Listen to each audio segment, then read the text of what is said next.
오늘도 이언의 말씀을 읽고 듣고 묵상하는 우리 모두에게 예수님으로 참된 회복의 역사가 있게 되시기를 주님의 이름으로 축복합니다.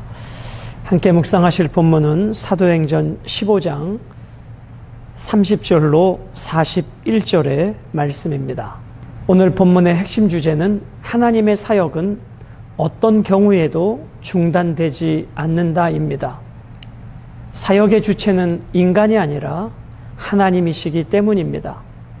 하나님은 하나님의 사람들을 택하셔서 하나님의 때에 하나님의 역사를 이루어 가십니다. 전도 여행을 준비하는 과정에 뜻밖의 생각지도 않은 문제가 생기게 되었죠.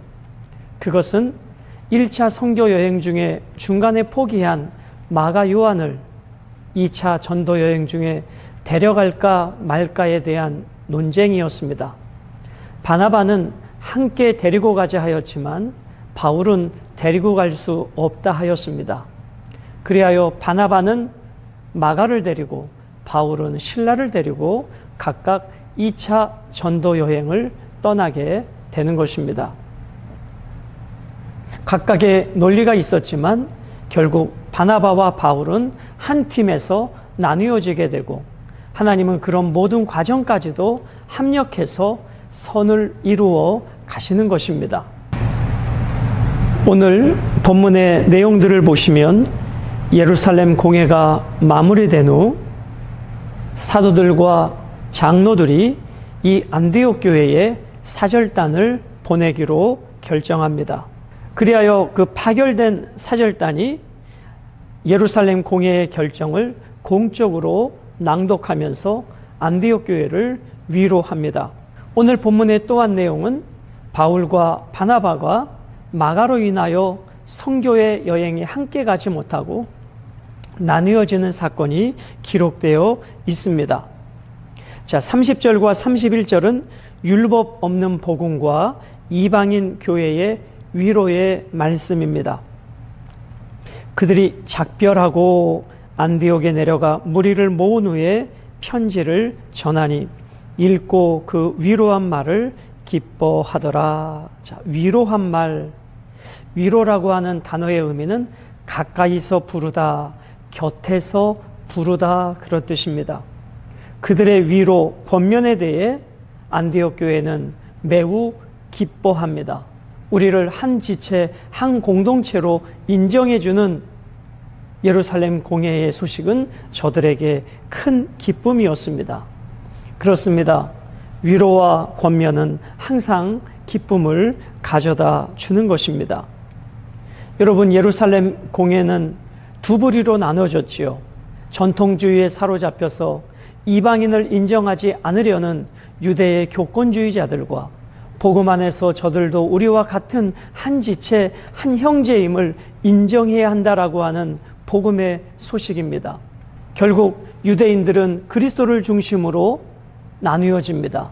전통에 사로잡힌 자들과 참 복음 안에서 새롭게 된, 그리하여 이방인들이라 할지라도 예수 그리스도 안에서 한 형제, 한 지체가 될 수 있음을 예루살렘 공회는 결정합니다. 그것에 하나님의 선한 뜻이 있었던 것이죠. 그 좋은 소식을 가지고 안디옥 교회에서 예루살렘 공회에 그 결정문을 낭독할 때 안디옥 교회 성도들은 큰 위로를 받았고 힘이 되었던 것입니다. 사랑하는 여러분, 복음은 유대인이나 이방인이나 차별이 없습니다. 남자나 여자나 종이나 주인이나 차별이 없습니다. 그것이 복음의 능력이고 예수 그리스도의 십자가의 능력인 것입니다. 자, 오늘 말씀에 보니까 이렇게 돼 있습니다. 편지를 전하니, 편지를 전달했다 그랬더니 31절에 기뻐했다라는 것입니다. 예루살렘 공회의 소식을 전하니 그들은 기뻐하였습니다. 그 예루살렘 공회의 그 결정문을 선포하는 것이 저들에게는 위로가 되었습니다. 여러분, 이것이 복음이고 복음의 능력입니다. 여러분과 저도 참된 복음을 들을 때 그 복음을 받아들이면 감동이 있고 위로가 있고 격려가 있습니다. 그러나 유대 전통주의자들은 자기의 기득권에 매여 자기의 생각에 매여 그 복음을 받아들이지 않았습니다. 그래서 여러분, 복음은 항상 선명합니다. 복음은 타협하지 않습니다. 복음은 양과 염소로 나눕니다. 복음을 받아들이는 것인가, 복음을 배척할 것인가. 오늘 여러분과 저도 날마다 말씀 앞에서 나를 내려놓고 이 복음을 받아들이고 편견이 없는 복음의 능력으로 모든 사람을 편견 없이 대하는 그 복음의 능력이, 오늘 안디옥 교회를 위로했던 그 복음이 오늘 여러분과 저에게 큰 위로가 되어지기를 원합니다. 32절부터 35절까지는 유다 바사바와 실라의 위로의 내용이 담겨져 있습니다. 얼마 있다가 평안히 가라는 전송을 형제들에게 받고 자기를 보내던 사람들에게로 돌아가되 바울과 바나바는 안디옥에 유하며 수다한 다른 사람들과 함께 주의 말씀을 가르치며 전파하니라. 예루살렘 교회의 사절단 돌아가고 바울과 바나바는 안디옥에 남아 다른 사람들을 또 주의 말씀으로 가르치기 시작합니다. 오늘 32절에 유다와 실라는 여러 말로 형제를 권면하여 굳게 하고 저들은 사역을 마치고 예루살렘으로 돌아갔죠. 자, 여기서 굳게 하다라고 하는 것은 견고하게 하다, 확고하게 하다라는 것입니다. 유다와 실라는 안디옥 교회 성도들을 그들의 신앙을 더욱 견고하게, 확고하게 예루살렘 공회의 공고문을 통해서 위로해주고 위로받은 저들에게 믿음이 더 견고해지도록 저들에게 사역을 하고 돌아갑니다. 그리고 바울과 바나바는 그 안디옥에 남아 여러 사람들에게 복음의 사역을 하고 있는 것입니다. 자, 이것이 오늘 본문의 첫째 단락이면 이제 36절부터 둘째 단락이 되어지는데, 마가 요한을 데리고 갈 것인가에 대한 논쟁입니다.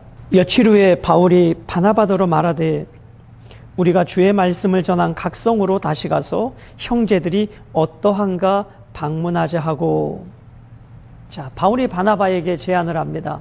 1차 선교 여행을 다녔던, 그래서 거기에 심었던 열매를 맺었던 성도들을 우리가 다시 방문해서 그들의 교회와 그들의 신앙이 어떻게 자라고 있는지 한번 살펴보자라고 바울이 바나바에게 제안을 합니다.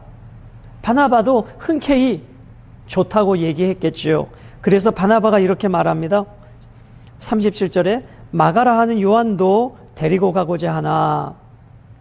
그 바울의 제안을 받아들였기에 마가를 데리고 가고 싶었습니다. 마가는 아시다시피 1차 선교 여행 중에 여러 가지 이유로 그는 중도 하차했던 인물입니다. 바나바는 그 마가를 다시 데리고 가고 싶었지만 바울은 데리고 갈 수 없다라고 말합니다. 38절에 바울은 밤빌리아에서 자기들을 떠나 함께 일하러 가지 아니한 자를 데리고 가는 것이 옳지 않다 하여. 자, 39절 서로 심히 다투어 피차 갈라섰다. 다투었습니다. 중간에 포기한 마가를 데리고 가자라고 하는 바나바와 이 선교 여행 중에 한번 이탈했던 마가를 다시 데리고 갈 수 없다라고 하는 바나바 사이에 심한 다툼이 생겼습니다.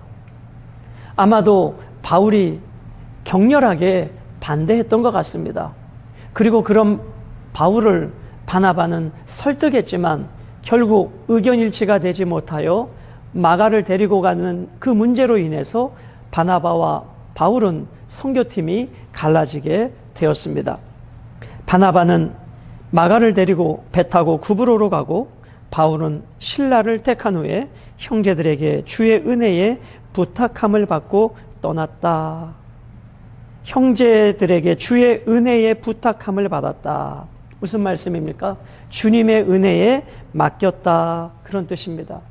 여러분, 선교는 내 열정으로 되는 것이 아니라 주님의 은혜로 되어지는 것임을 오늘 이 바울과 실라가 떠나면서 주의 은혜에 맡겨지는 그러한 역사가 있게 되었던 것입니다.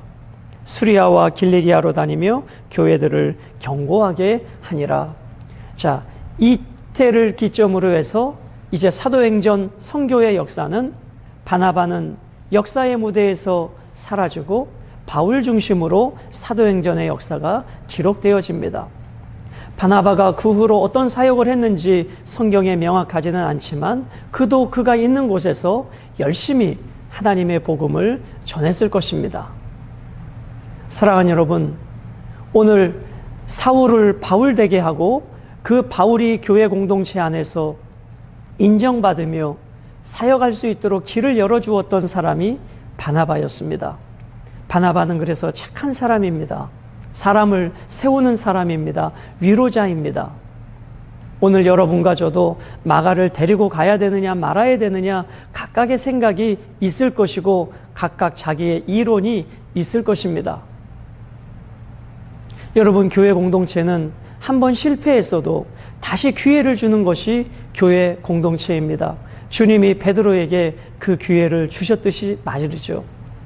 그래서 지금 2차 전도 여행 중에는 바울이 이 마가를 데리고 가지 않지만 훗날에 이 바울이 마가는 내게 필요한 존재라고 마가를 데리고 오라고 말할 정도입니다. 그렇습니다, 여러분.